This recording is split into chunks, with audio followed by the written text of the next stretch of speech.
জানেন কি ভগবান শ্রীকৃষ্ণের আর একটি নাম কেশব কেন?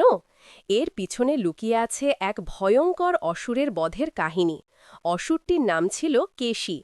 কংস তাকে পাঠিয়েছিল কৃষ্ণকে হত্যা করতে। কেশী কোনো সাধারণ অসুর ছিল না। সে এক বিশাল উন্মত্ত ঘোড়ারূপ ধরে বৃন্দাবনে প্রবেশ করল।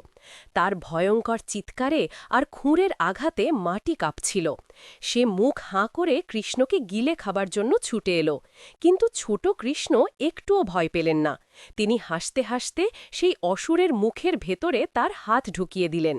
আর সেই হাত এত বড়, এত উত্তপ্ত করতে লাগলেন যে সেই প্রচণ্ড তেজে অসুরটির নিঃশ্বাস বন্ধ হয়ে গেল।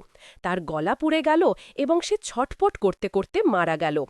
এই ভয়ঙ্কর কেশী অসুরকে বধ করেছেন বলে ভগবান শ্রীকৃষ্ণের আর এক নাম হল কেশব।